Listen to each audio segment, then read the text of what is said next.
Y bueno, en este momento el vino es uno de los sectores agroalimentarios más importantes de la Unión Europea y el más importante si miramos a la balanza de pago, porque importa muy poquito y exporta mucho.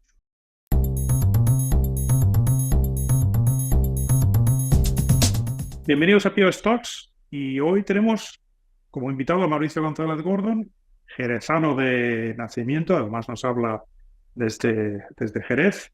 Es un destacado líder en el mundo de los vinos que conocemos todos, actual presidente de González Díaz desde 2006, si no me equivoco, y Mauricio pertenece a la quinta generación de la familia fundadora de una de las empresas más prestigiosas de España y con más historia.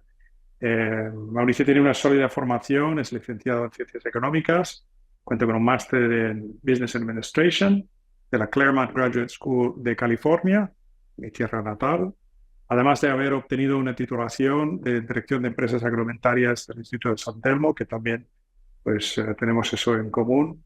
Eh, Tu trayectoria, Mauricio, pues ha sido marcada por muchísima experiencia, muy valiosa, muy diversa en empresas internacionales, y tu trayectoria en González Díaz comenzó en 1989, donde has desempeñado roles clave en varias áreas del negocio. Te considero personalmente un líder visionario en la industria, con un nivel muy alto de compromiso, muchísima experiencia, que ha influido en el éxito y la evolución de González Díaz y para nosotros, para Gilles, y para mí es un lujo poder estar contigo hoy. Pues encantado de estar con vosotros, Bill, y muchas gracias por vuestra invitación. Pues como suele ocurrir en estas entrevistas, pues a la gente les interesa muchísimo lo que vas a contar desde un punto de vista más profesional, más institucional, pero también les gusta conocer la persona que hay detrás del cargo. Entonces, bueno, pues me gusta empezar con una pregunta que nos cuentes un poco tu recorrido hasta la presidencia del grupo, y que siempre, cuéntanos si siempre ha sido tu sueño trabajar en la empresa de tu familia. Pues mira, González Vías es una empresa que hoy día está entre la quinta y la sexta generación de descendientes directos del fundador. Yo pertenezco a la quinta generación, en la que somos ya alrededor de 60 miembros. Por eso yo en mi juventud no pensaba que tendría algún día pues, posibilidad de trabajar en la empresa, ¿no? Y en ese sentido mis padres me apoyaron en mi formación y nunca me hicieron ver que había una posibilidad de trabajar en la empresa familiar. Entonces me animaron a buscar experiencia fuera, ¿no? Experiencia laboral fuera. Entonces, tras mi licenciatura en económicas en Madrid y hacer un MBA en Estados Unidos, en California, pues trabajé durante varios años en dos multinacionales americanas. En primer lugar en General Motors y después en ATT Microelectrónica, en Tres Cantos, que en esa época pues tenían una planta para producir microprocesadores para el mercado europeo, ¿no? Posteriormente me ofrecieron la posibilidad de incorporarme a González Vías para llevar el control presupuestario. Poco antes, porque estamos hablando de una etapa en la que ya nuestros mayores pues iban cumpliendo años y yo creo que estaban pensando en esa transición generacional, pues poco antes se había incorporado mi primo Pedro Revuelta González en el área comercial, ¿no? Entonces, yo la verdad es que cuando me ofrecieron aquello lo pensé bastante porque comprendía que aquella decisión implicaba un compromiso mayor, ¿no?, que en cualquier otra empresa. Finalmente me integré y para llevar en un principio el control presupuestario y poco a poco pues fui asumiendo distintas responsabilidades, ¿no?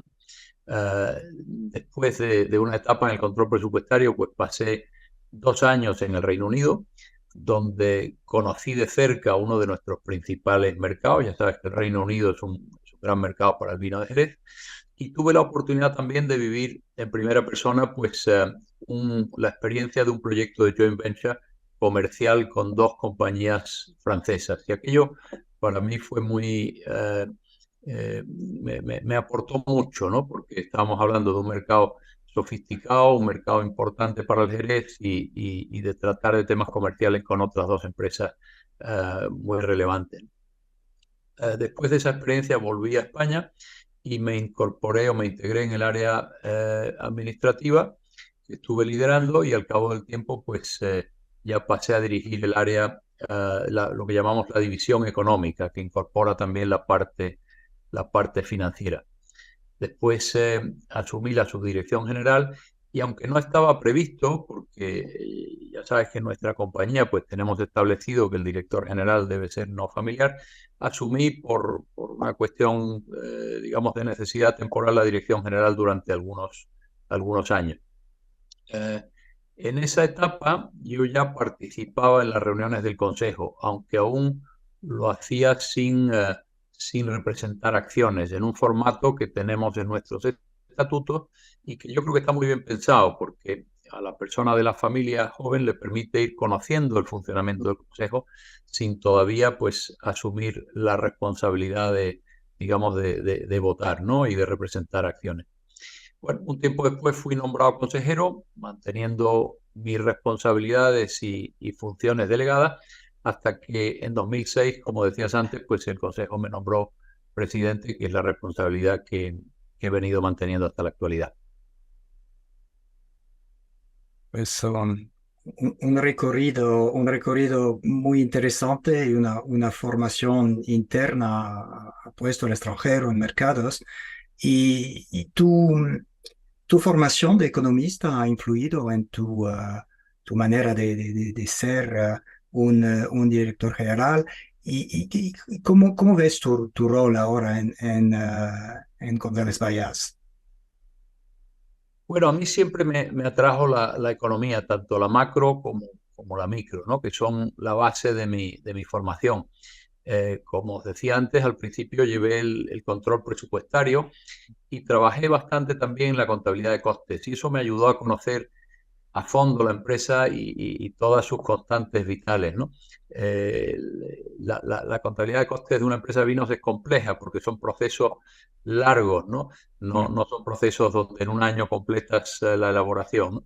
Entonces, verdaderamente aquello me interesó mucho y me ayudó mucho a conocer la empresa a fondo. Un poco después empecé a participar en la elaboración de los presupuestos anuales y eventualmente también en el desarrollo de los planes estratégicos. Y eso ya me acercó más al mercado y a todas las variables exógenas que nos afectaban, desde los clientes, los consumidores, a la competencia, eh, desde la macro a los temas de regulación, en definitiva, a todos los factores exógenos de nuestro sector. En definitiva, en esas dos etapas, pues yo creo que me dio la oportunidad de conocer a fondo primero la empresa y en segundo lugar el entorno en el que operábamos. Por lo tanto, yo diría que sí, que mi formación y desde luego después mis primeras responsabilidades en la empresa pues me ayudaron mucho a mis distintas responsabilidades, a poder, digamos, desenvolverme y aportar valor en esas responsabilidades. Aunque ya sabemos que, bueno, pues a las posiciones de dirección se puede llegar desde el ámbito financiero, desde el ámbito comercial o, ¿por qué no?, también desde el ámbito de la elaboración, ¿no?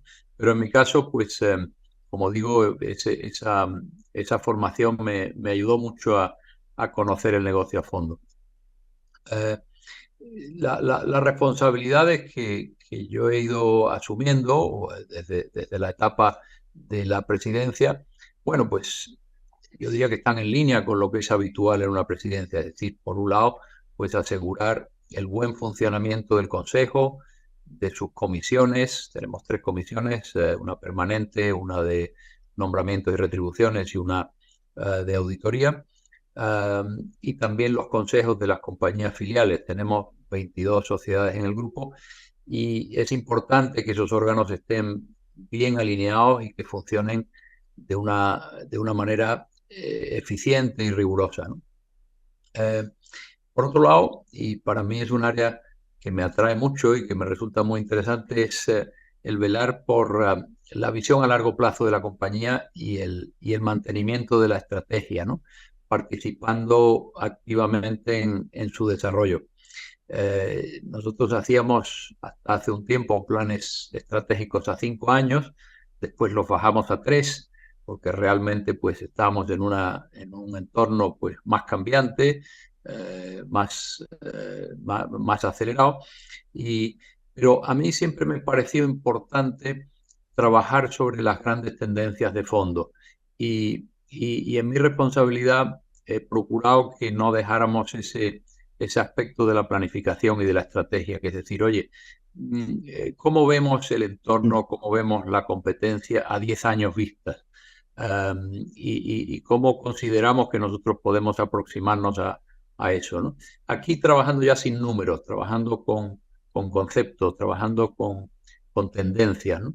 Y bueno, pues ese ejercicio lo seguimos haciendo y después procuramos que esas grandes tendencias permeen gradualmente en los planes a 3 años, que son donde verdaderamente pues trabajamos la parte más numérica. Bueno, también me implico en los proyectos de inversión, procurando pues que estén perfectamente alineados con la estrategia, y esto para mí es algo importante también, ¿no? Porque es fácil a veces por una oportunidad atractiva pues desviarse de la línea marcada por la empresa. Entonces eso me parece un área muy relevante también.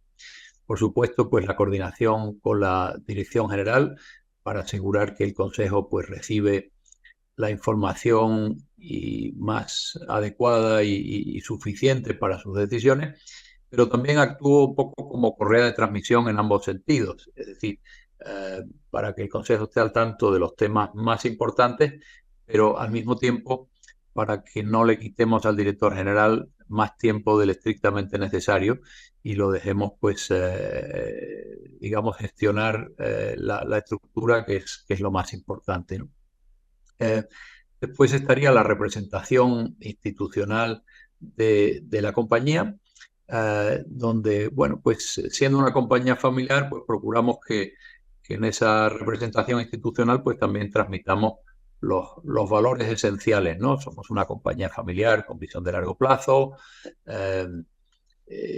Nos importa mucho el entorno en el que operamos y queremos contribuir a mejorar nuestro entorno social y, por supuesto, también el medioambiental. La sostenibilidad es un aspecto clave para nosotros en la empresa y cada vez lo hemos ido haciendo más importante. Nos gusta hacer ver que también somos ágiles, que somos innovadores, que son características y valores que hemos procurado mantener desde nuestro fundador en adelante. Y también pues que somos una empresa esencialmente marquista, ¿no? Es decir, que nos dedicamos a construir marcas a largo plazo que se vayan ganando pues la confianza y el respaldo de los consumidores, ¿no? Y después, ya para terminar, en este aspecto de las responsabilidades de la presidencia, pues estaría la representación en organizaciones sectoriales, porque ya sabemos que el sector del vino, sobre todo, más que el de las bebidas espirituosas, pues es un sector tremendamente atomizado, más de 4.000 bodegas en España, y por lo tanto, pues el estar cohesionados, el poder coordinarnos en aquellos temas que nos afectan a todos, pues es muy importante. Yo creo que todos tenemos que dedicar, especialmente las empresas de cierta dimensión, un poco de tiempo a esa defensa colectiva del sector, ¿no? Y finalmente, pues hay un aspecto también de contacto con los accionistas. Para nosotros es muy importante, no solamente con los accionistas familiares, que ya somos 165 accionistas familiares, sino también con nuestros accionistas, digamos, no familiares, que tenemos algunos más en las compañías filiales. Tenemos varias compañías, pues tenemos accionistas externos que lógicamente procuramos mantenernos pues muy coordinados y muy conectados con ellos. Y sobre todo con los familiares, pues procurar que no pierdan ese vínculo afectivo, esa cercanía con la empresa, que a lo largo de los años, a lo largo de las generaciones, hay el riesgo de que se vaya perdiendo y nos parece muy importante y muy útil pues procurar y ayudar a que se mantenga. Hace un ratito nos mencionaste que estáis entre la quinta y la sexta generación. Creo que he visto estadísticas en San Telmo y otras escuelas de negocio que dicen que el número de empresas que existen a lo largo de los años y que llegan a la quinta, a la sexta generación, pues son muy pocas realmente en el mundo.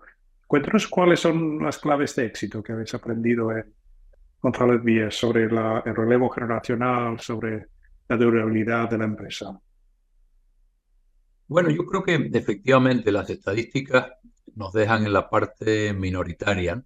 Yo siempre digo que quizás el sector de vinos pues tiene algunas características que lo hacen más proclive a la continuidad. Por una parte, quizás no hay unos cambios tecnológicos muy fuertes, aunque evidentemente pues, los cambios del entorno nos afectan. Y por otro lado, es un producto del que es fácil enamorarse, ¿no? Del que es fácil y que convivimos con él en nuestra vida cotidiana. Hay otros que no lo hacemos tanto, ¿no? Entonces, yo creo que esos aspectos ayudan a la continuidad. Pero respondiendo a lo que me preguntabas, Bill, sobre la transición generacional, bueno, el último relevo generacional que yo tengo presente fue el nuestro, que se fue ya hace unos cuantos años, ¿no? Y al ser ya en quinta generación, es decir, la transición de la cuarta a la quinta, no fue un corte limpio, es decir, no es como cuando un fundador se retira de la compañía y traslada la responsabilidad al siguiente líder. En nuestro caso fue un poco más de forma gradual, un poco al modo del sistema de solera de los vinos de Jerez, donde vas sacando una parte de los vinos más viejos, solo una parte, para no perder la complejidad y la riqueza de matices que aportan, y vas añadiendo una proporción de vinos jóvenes que te añaden pues frescura, vigor, longevidad, etcétera, ¿no? Es decir, nosotros, y me refiero sobre todo a Pedro Revuelta, el actual vicepresidente, y a mí mismo, tuvimos la oportunidad de participar en la gestión y eventualmente en el consejo, compartiendo etapa con nuestros mayores. Es decir, cuando los miembros de la cuarta generación se van jubilando, los de la quinta que estamos en la empresa ya teníamos unos cuantos años de experiencia en gestión, por lo cual fue una transición, yo diría que suave, ¿no? Y yo destacaría también, y me parece que fue muy importante, la actitud de nuestros mayores, es decir, de los miembros de la cuarta generación, y también del director general en aquella época, que yo creo que entendió perfectamente el proceso y nos facilitó el que nosotros participáramos en los temas más relevantes de la compañía y en el consejo, en una etapa en la que aún nosotros estábamos en la parte ejecutiva y reportábamos a directores no familiares o al director general, pero aún así pues nos facilitaron que estuviéramos en el consejo, presentes, con voz, sin voto, de forma que fuéramos aprendiendo también el funcionamiento de los órganos. Entonces, bueno, pues yo diría que esas son las dos grandes claves que yo viví entonces. Por una parte, el haber participado en la gestión y el haber sido una transición gradual, y también la visión y la generosidad de nuestros mayores al hacernos partícipe de muchos de esos procesos importantes de la compañía. Me encanta la comparación con el sistema de soleras, o sea que nunca lo había escuchado, pero para mí pues, es que es una forma muy viva y fácil de entender lo que acabas de explicar. Pues me ha gustado mucho la metáfora. Sí, es apasionante. Mencionaste un poco antes que sois una empresa de marcas y de hecho de marcas de las marcas que definen un país, la realidad. Y os habéis extendido a muchos países muy rápidamente, a Inglaterra, Francia, Rusia. Y en este contexto, ¿cómo habéis logrado mantener la calidad, la autenticidad de los productos mientras hay una expansión allí? Se puede perder la alma de una marca en un proceso de este tipo. Es verdad, en el caso de los vinos de Jerez, la verdad es que fueron muy precursores, es decir, que empezaron a exportar desde muy temprano y ganaron un prestigio importante. Nosotros sabemos por nuestro archivo histórico que ya en el siglo XIX y en particular en la segunda mitad, pues fue una época de expansión extraordinaria para los vinos de Jerez, que llegaron a suponer el 19% de todas las exportaciones españolas. En el caso de González Vías, el 2%. Es decir, que, digamos, empezaron a moverse por el mundo mucho antes que otros sectores, ¿no? En esa época ya los vinos de Jerez estaban en los 5 continentes y eran vinos diferenciados por su estilo, es decir, no eran ni los clásicos tintos ni los blancos, y apreciados en muchos mercados de exportación, ¿no?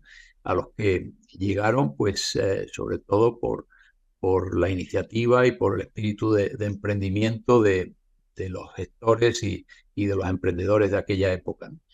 Pero yo pienso que en nuestro caso particular, mi tatarabuelo, el fundador de la compañía, era una persona que, aparte de emprendedora y con mucho impulso comercial, era un hombre que le importaba mucho la innovación y le importaba hacer las cosas bien. Y entonces él estuvo, digamos, él fue incorporando todas las innovaciones de la época desde ya no solamente los procesos, desde la luz eléctrica que tuvo antes que el Ayuntamiento de Jerez, a los embotellados mecánicos, a cualquier cosa que surgía que él pensaba que podía ayudar en el proceso, ¿no? Y estaba muy pendiente siempre de la calidad de los productos. Evidentemente, cuando la etiqueta lleva tu apellido, yo creo que eso también te estimula, ¿no? También es un acicate, ¿no?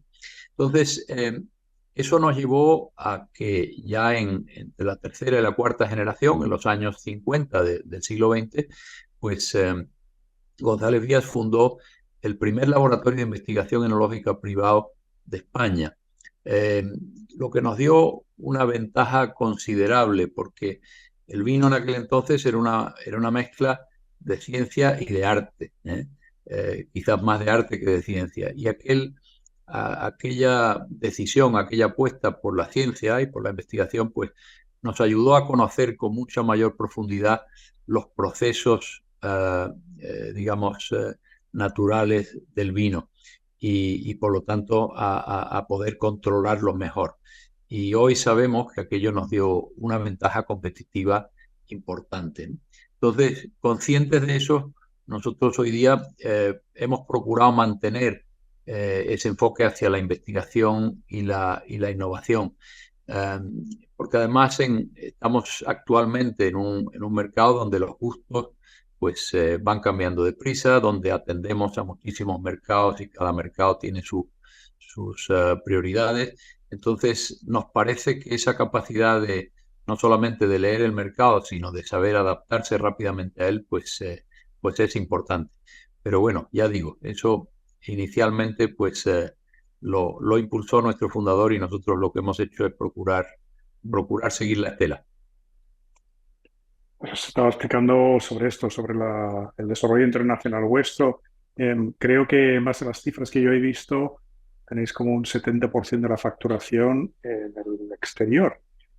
Para algunos yo creo que lo pueden mirar un poco con envidia, los que no han hecho este trabajo durante décadas de internacionalización. Otros lo pueden ver con complejidad. Yo imagino que hace mucho más complicado la gestión del negocio. La pregunta que te quería hacer yo, Mauricio, es ¿cómo os ayuda en la gestión de vuestro negocio tener una presencia tan fuerte a nivel internacional? Pues yo diría que es una ayuda muy importante y recientemente lo hemos visto sobre todo en los momentos de la pandemia, pero bueno, eso es una circunstancia puntual. Pero en general, pues es una manera de diversificar el riesgo y también de aprovechar oportunidades de crecimiento. Y bueno, pues esa internacionalidad ya la traía el Jerez en buena medida. Como sabéis, el Jerez viene exportando pues alrededor de un 70% de su producción. Y como comentamos hace un momento, pues eso viene de muy atrás, viene del siglo XIX. Entonces, a medida que nosotros iniciamos un proceso de diversificación hacia otros orígenes vitivinícolas, hoy 12 en total, hemos procurado aprovechar esa presencia de nuestras marcas de vinos de Jerez, y en particular de Tío Pepe, para ir abriéndole la puerta a nuestros nuevos orígenes, es decir, a los de más reciente incorporación. Bueno, Rioja ya llevamos bastantes años, pero a Rías Baixas, a Rueda, a Ribera. Cava, bueno, pues ya tenía más presencia internacional, pero hemos procurado aprovechar tanto la presencia del Jerez en los mercados internacionales como nuestros contactos con distribuidores para ir abriendo esa puerta, ¿no? Entonces, a través de ese proceso, pues también fuimos identificando nuestros mercados prioritarios, que, bueno, pues a lo largo de algunos años, esencialmente los tres principales que identificamos eran Reino Unido, México y Estados Unidos. Algunos por la presencia histórica del Jerez, como es el caso de Reino Unido. Otros por su crecimiento y por su potencial en los vinos y también en los licores, como es el caso de México. Y en el caso de Estados Unidos, porque es el primer mercado del mundo de vino, tanto en volumen como en valor. Entonces, a partir de ahí, en algunos casos ya teníamos un volumen, digamos, que justificaba el desarrollo de una estructura de comercialización en esos mercados, pero en otros casos lo que buscamos fue, pues, llevar a cabo inversiones, adquisiciones que nos dieran masa crítica para ayudarnos en esos mercados que habíamos identificado como prioritarios y que nos permitieran y justificaran económicamente, pues, tener una estructura de distribución, ¿no? Entonces, ese fue el caso, por ejemplo, de la bodega Veramonte en Chile, donde invertimos en 2016, cuyo principal mercado es Estados Unidos. Entonces, bueno, por una parte nos parecía que ya la empresa en un mundo global pues podía empezar a invertir en producción fuera de España y que teníamos equipo como para gestionar esas iniciativas, pero por otro lado que era una manera de ayudar a un mercado que ya habíamos identificado como prioritario. Posteriormente nos surgió la oportunidad de comprar Pedro Domecq, que era una empresa y marca que tenía Pernod Ricard en aquel momento, y en 2017 pues pudimos hacernos con la marca, que tenía el 70% de su actividad en México, por lo cual pues ya teníamos una distribuidora allí, pues pasamos de ser una pequeña compañía a ser la quinta distribuidora del país, lo cual nos daba pues la posibilidad de desarrollar muchas de nuestras marcas en España, ¿no? Y bueno, pues también con alguna presencia en Estados Unidos, ¿no? De forma que poco a poco, gradualmente, diría que en los últimos 25 años, pues González Vías ha pasado de ser una empresa esencialmente exportadora a una compañía más internacional, con equipos formados con capacidad para gestionar en diferentes mercados, lo cual, como decía al principio, pues nos permite diversificar el riesgo y aprovechar más oportunidades, tanto para marcas propias como para marcas de terceros, que a veces pues nos sirven para complementar nuestro portafolio. Y como decía también al principio, pues ahora en 2020 y 2021, cuando sufrimos los efectos de la pandemia, como sabéis, España es un país donde prima esencialmente la hostelería. Para nosotros es el 70% de la actividad y estuvo cerrada o limitada durante bastantes meses. O sea que imaginaros el efecto que hubiera tenido en nuestra actividad si no hubiéramos tenido una diversificación internacional como tenemos, ¿no? Al final, pues eso nos ayudó también a paliar los efectos, porque hay otros mercados, como es el caso del Reino Unido, por ejemplo, donde es a la inversa que España, es decir, que la mayor proporción, el 80% de la actividad, pues es en casa y por lo tanto la alimentación, que nunca estuvo cerrada, pues nos ayudó a compensar el efecto. Sí, esta diversificación internacional de marcas no deja que cuando uno piensa en González Vallas, piensa una marca que es Tío Pepe. Y nos puedes contar cómo este vino se ha convertido en un icono y cómo de una cierta manera seguramente ha impactado vuestra imagen, que por lo bueno y por quizás lo complicado también, ¿no? Bueno, Tío Pepe, quizás lo hayáis oído, surge de una forma muy natural, muy espontánea. Cuando nuestro fundador, que era un hombre emprendedor, pero no sabía mucho de vino, pues nombra a una de sus soleras de vino con el nombre de un hermano de su madre, de su tío Pepe, que le ayudaba en la elaboración de un vino que entonces era poco conocido, los vinos finos. Entonces Jerez pues se dedicaba más a los vinos dolorosos, porque el vino fino era un vino delicado y difícil de elaborar. Entonces de esa nombre que le aplica a una solera de Tío Pepe, pues pocos años más tarde lo empiezan a utilizar en etiquetas. Yo creo que vieron que aquel vino gustaba, que tenía prestigio, y tenemos referencias en nuestro archivo de que en 1855 ya salen algunas botellas con el nombre de Tío Pepe. Mucho antes de que se formara o se constituyera en España el registro de marcas, que no fue hasta 1888. O sea que fue una de las primeras marcas registradas en el registro en España. En 1934, nuestro publicista entonces, Luis Pérez Solero, pues diseña la vestimenta del Tío Pepe, ¿no? La chaquetilla, el sombrero y la guitarra. Y de alguna forma lo humaniza, ¿no? Y la verdad es que fue un gran diseño porque es un icono que ha traspasado, digamos, la barrera del tiempo y sigue estando muy vigente, ¿no? Y en los años 60 y 70, por hacer un poco de historia, pues Tío Pepe protagonizó algunas campañas de publicidad importantes que fueron muy reconocidas y muy premiadas con los Leones de Oro en aquella época, ¿no? Entonces, bueno, pues hoy día Tío Pepe sigue siendo la marca de vino de Jerez más conocida y mejor distribuida en el mundo. Y desde luego un buque insignia dentro de nuestro portafolio de marcas. Bien es cierto que hoy día pues hemos ampliado mucho el portafolio y Tío Pepe y los vinos de Jerez pues son una parte, digamos, dentro del conjunto. Pero es verdad que a veces pues el peso de Tío Pepe y el de González Vías casi han rivalizado en el sentido de que la parte, en este caso Tío Pepe, pues era casi más conocida que el todo, ¿no? Y bueno, pues algunas veces nos hemos encontrado un poco con ese desafío. Bueno, es un desafío positivo dentro de lo que cabe.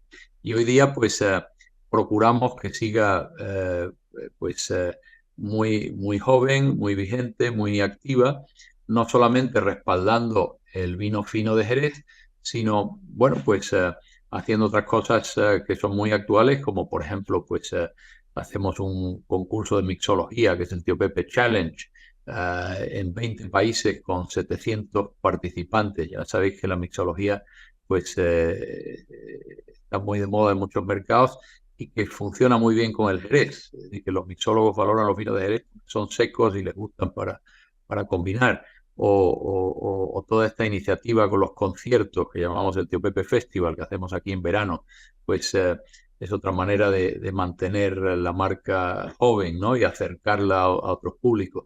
Y también está muy presente en todo lo que es nuestra iniciativa de enoturismo. Hablamos muchas veces de las bodegas Tío Pepe y hoy día pues tenemos incluso el Hotel Bodega Tío Pepe, que también pues está integrado dentro de la bodega. Entonces, bueno, pues sigue vigente, sigue vinculada a lo que ha sido siempre, que es el vino fino de Jerez, pero procuramos a través de estas actividades complementarias, pues digamos que gane visibilidad y que mantenga vigencia.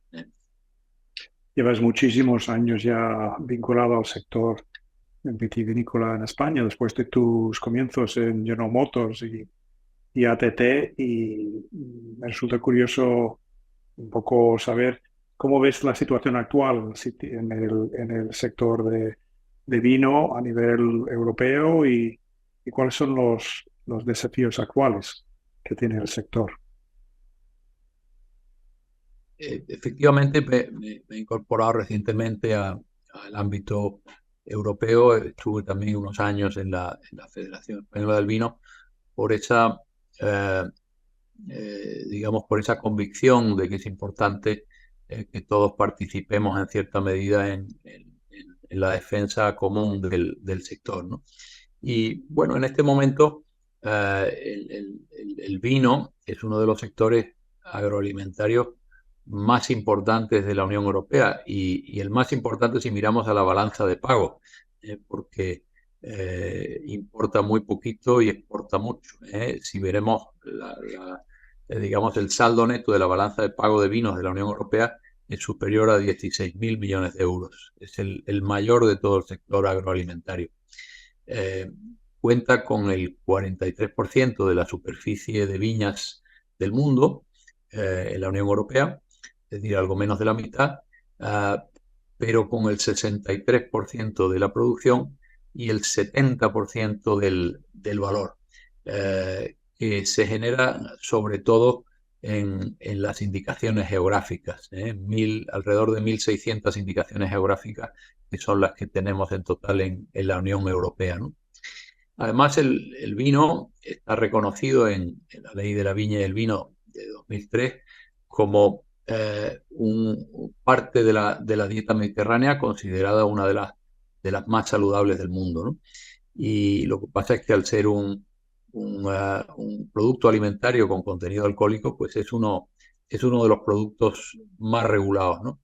Pero me preguntabas por los desafíos, es decir, partiendo de esa importancia, que no es solamente económica, sino también pues de presencia por la cantidad de zonas geográficas donde está, de lo que contribuye pues al sostenimiento de áreas rurales donde no hay otros cultivos posibles y a la fijación de poblaciones en pequeñas poblaciones, y por supuesto muchos temas culturales, al enoturismo, etcétera.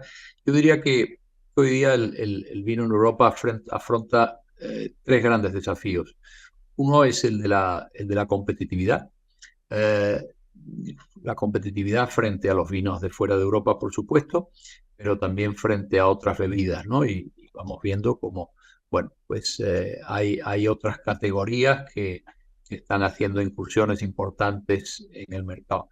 En definitiva, pues al final dependerá de las regulaciones, ya sean agrícolas, comerciales, fiscales, y también de nuestra capacidad de adaptarnos a las nuevas circunstancias del mercado. Por otro lado, está el reto medioambiental, por el efecto del calentamiento global. Claro, como decía antes, la mayoría de los vinos, o por lo menos desde el punto de vista del valor en Europa, están acogidos a indicaciones geográficas. Por lo tanto, eso quiere decir que no te puedes desplazar, que no te puedes deslocalizar para irte a producir a zonas más frescas, ¿no? Entonces, bueno, pues ahí tenemos un riesgo, que es el de que algunas zonas puedan devenir no aptas o al menos modificar la tipicidad de los vinos de esas zonas, ¿no? Y también el tema medioambiental en el sentido de cómo perciban los consumidores que en el sector nos estamos adaptando a esos desafíos. Es decir, pues si estamos si estamos reduciendo el peso de las botellas, si estamos consumiendo menos energía, si estamos consumiendo menos agua, si estamos emitiendo menos residuos.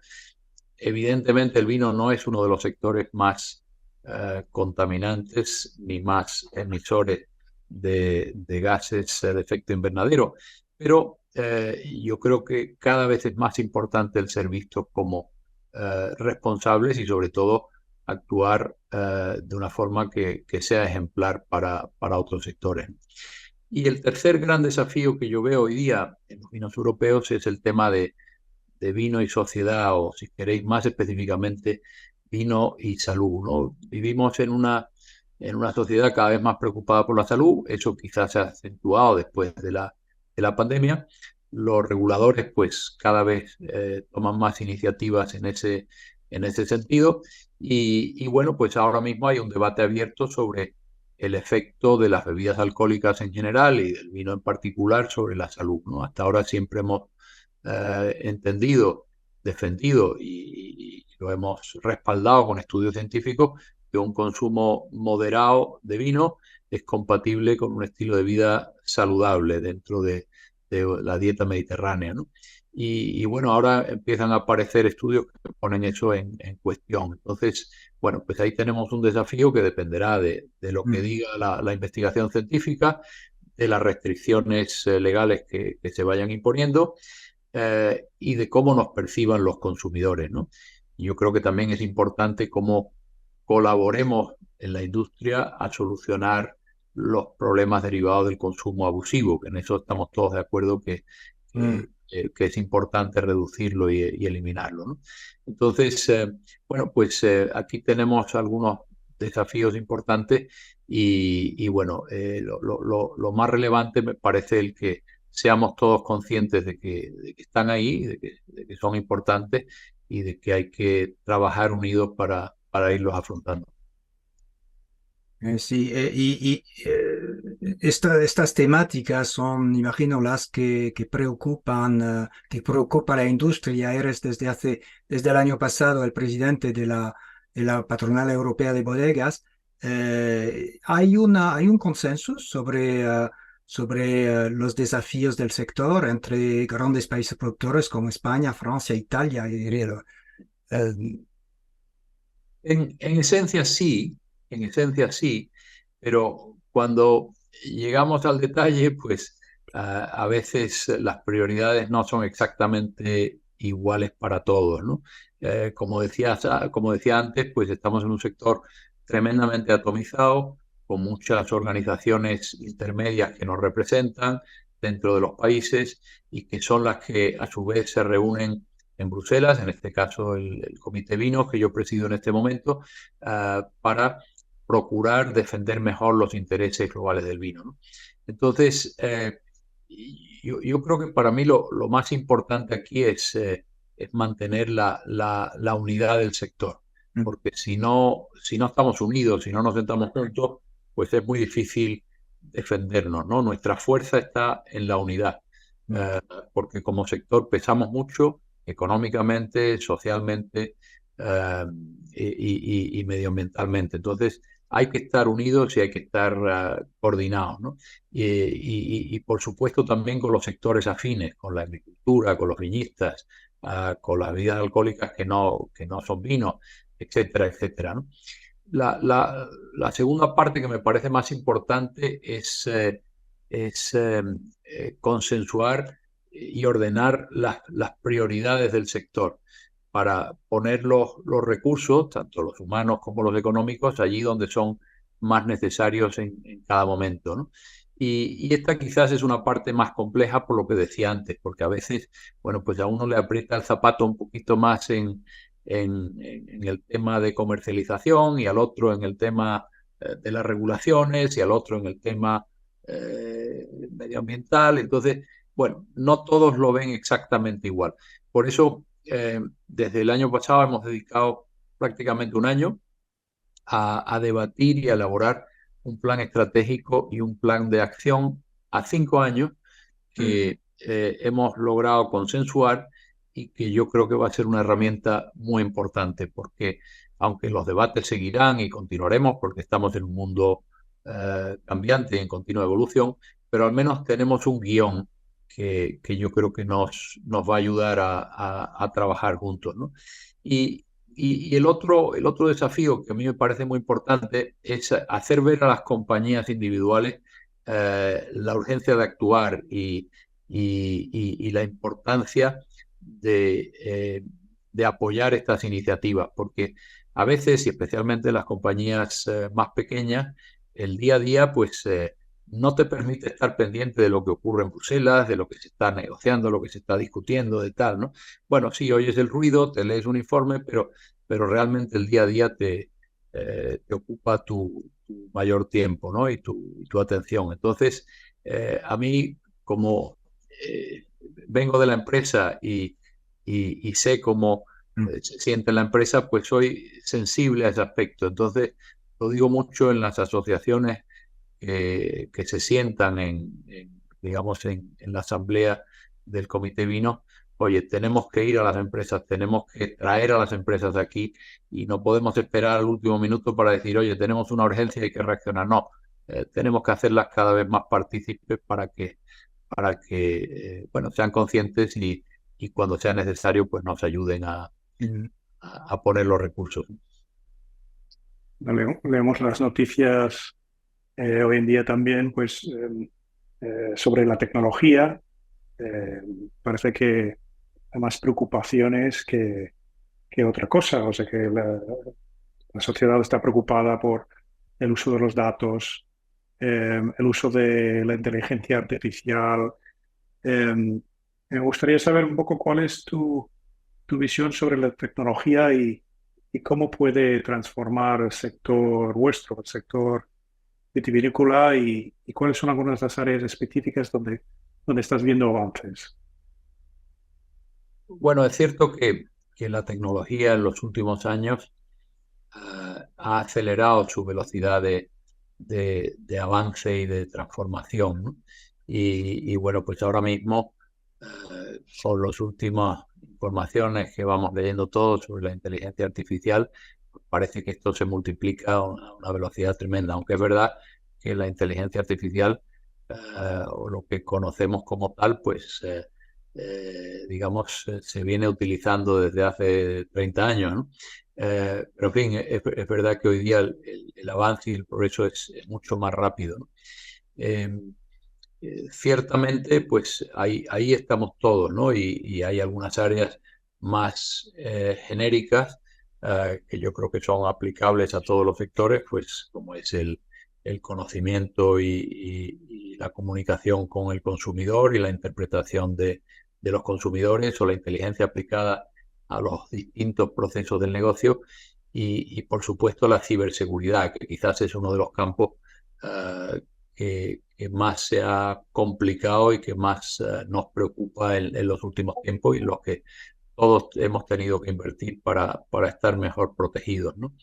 Pero específicamente en nuestro sector y hablando de nuestra experiencia concreta, pues nosotros vamos viendo avances en todas las áreas y vamos procurando participar de ellos. Nosotros, como González Vías, hace 6 años que establecimos un plan de sistemas, incorporamos a una persona con mucha experiencia y con mucho nivel para ayudarnos a aprovechar lo que estaba, digamos, ya disponible y técnicamente y a ponernos al día. Pues por un lado, al ser una compañía que nos hemos expandido en muchas filiales en los últimos años, pues toda la implantación del SAP y actualizado y tal y cual, pues nos facilitó la comunicación, digamos, a nivel grupo, ¿no? Compañías en distintos países, etcétera. En viticultura, por ejemplo, pues ya hace muchos años, unos cuantos años, que estamos trabajando con drones para medir los niveles de maduración en las parcelas y determinar por dónde empezamos vendimia y a gestionar distintos procesos, ¿no? Por supuesto, yo creo que la inteligencia artificial nos va a ayudar también a modelizar todo el tema de cambio climático y calentamiento en las zonas donde elaboramos y a predecir, bueno, pues cómo se van a ver afectadas. Nosotros estamos trabajando ya en muchas iniciativas para digamos, reducir los efectos, ¿no? Tanto en sistemas de cultivo como en sistemas de poda, en orientaciones de plantación, en clones, etcétera, etcétera, etcétera, ¿no? Recientemente, por ejemplo, hemos desarrollado un proyecto, lo digo a modo de ejemplo, pero me parece interesante, con Iberdrola, que nos seleccionó un proyecto creo que entre 100, que es un proyecto de placas fotovoltaicas que tienen un algoritmo que, a partir de datos que toman de la planta, en este caso de la cepa, y del terreno, pues determina si la placa se orienta a maximizar la producción de energía, es decir, se orienta al sol o se orienta a proteger la planta porque ya tiene mucha insolación, ¿no? Entonces, bueno, me parece muy interesante que podemos ir combinando pues estos aspectos de la tecnología para ayudar en algunos aspectos y sin dejar de dirigirnos hacia la sostenibilidad, ¿no? Y bueno, pues estamos también trabajando mucho con todo lo que tiene que ver con cliente, con consumidor, relación con consumidor, en interpretación de datos, es decir, ahí nos parece que hay un campo amplísimo y que es muy importante aprovecharlo. Estamos también en temas de flexibilidad de la cadena de suministro, servicio al cliente, y por supuesto también en el desarrollo del equipo humano. Y esto, de nuevo, me refiero a la pandemia porque a partir de entonces esto es algo que los profesionales cada vez valoran más, ¿no? Tanto digamos, el cuidado y la atención que la empresa le presta como personas, como profesionales, como todo el tema de formación. Entonces, hemos aprovechado la tecnología en estos últimos años para ofrecer a nuestro equipo pues distintos programas, tanto pues desde eh, digamos de ayuda psicológica, de formación, en fin, de desarrollo personal en distintos ámbitos. Por lo tanto, bueno, muchísimo por hacer, pero desde luego para nosotros prioridad absoluta, y procuramos pues dedicarle el nivel de inversión que eso requiere. Sí, y hemos vivido en los últimos 3 años colectivamente y cada empresa, ¿no? Los desafíos de la COVID, de la inflación, de problemas de suministros, la guerra en Ucrania. Y a pesar de todo esto, vuestros resultados están bien orientados, ¿sabéis? Seguramente gracias a esta diversificación que mencionaste. Eh, ¿Y cómo ves el futuro? ¿Cuál es la orientación del crecimiento de las ventas? Bueno, efectivamente, tuvimos una buena reacción después de la pandemia, con crecimientos importantes de nuestras marcas en la mayoría de las áreas. Ahora estamos entrando o hemos entrado en una nueva fase caracterizada pues, por los crecimientos de los costes de materias primas, la inflación, la subida de los tipos de interés para combatirla y bueno, tocando recesiones en algunos mercados importantes y sin una visibilidad clara de cuánto va a durar. Por lo tanto, bueno, pues ahora es una etapa algo más difícil, sobre todo de predecir, ¿no? En nuestro caso, pues estamos viendo buena evolución en Europa y en particular en Europa del Norte, también en América Central y Sur, digamos, el caso destacado de México. Sin embargo, pues en Asia y en particular en China, pues no acaba de despegar. Seguimos viendo, bueno, pues una China que en términos de consumo no ha recuperado los niveles previos a la pandemia. Y en Estados Unidos, donde a pesar de que es una economía sana, con pleno empleo y tal, pero parece que los tipos de interés altos pues también están afectando hasta cierto punto al consumo, ¿no? Entonces, bueno, pues el mundo está repartido un poquito en este caso y pendientes de ver cómo evoluciona.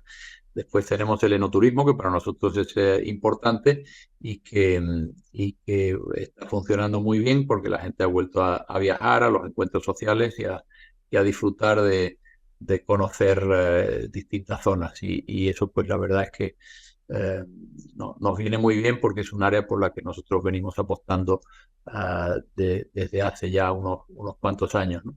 Entonces, bueno, los próximos años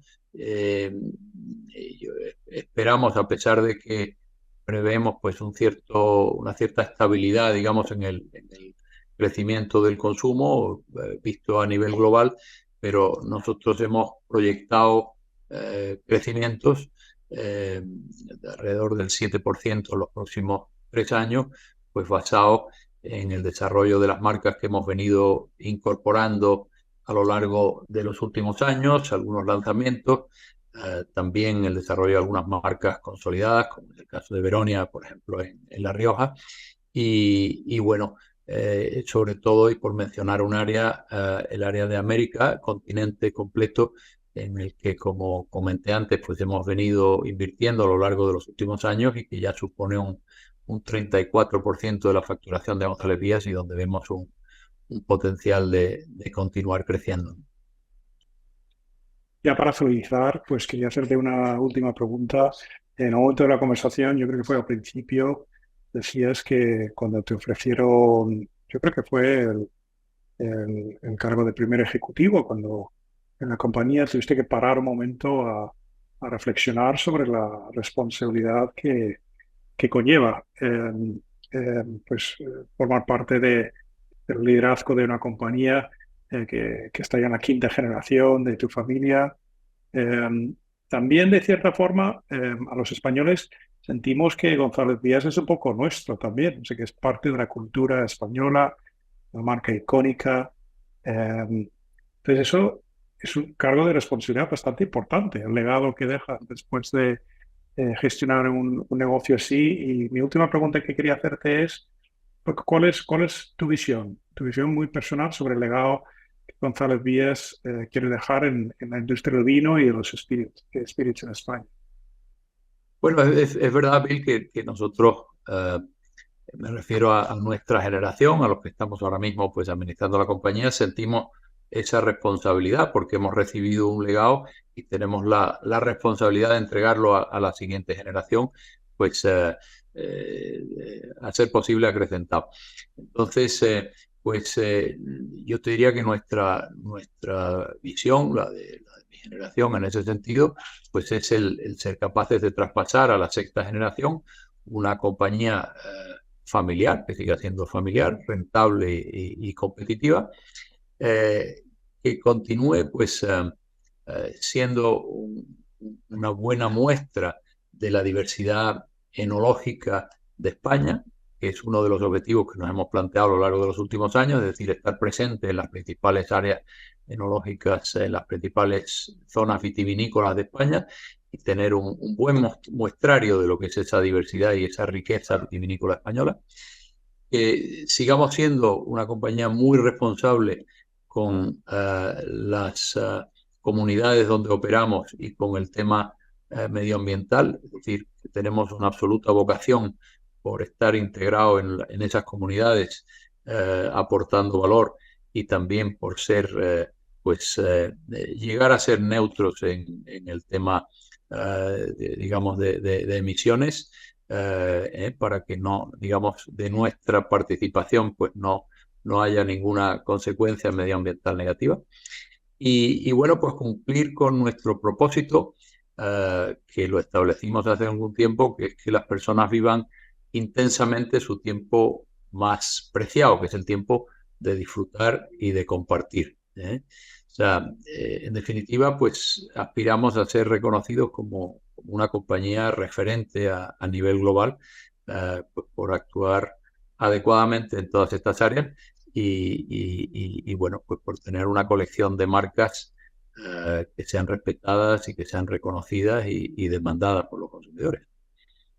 Creo que es un gran legado y además yo creo que lo vais a lograr, está en buenas manos. Te queremos dar las gracias, Mauricio, nos has dedicado un buen tiempo hoy. Siempre que paso tengo la oportunidad de charlar contigo, pues me quedo con una sensación fantástica sobre la empresa y sobre ti mismo como persona. Te lo agradecemos de corazón y esperamos verte en persona pronto. Pues muchísimas gracias a vosotros. Me ha encantado charlar un poquito. Bueno, ya sabéis que uno se apasiona cuando habla de las cosas que le gustan y en las que trabaja día a día. Y bueno, pues ha sido un verdadero placer. Muchísimas gracias por vuestro interés.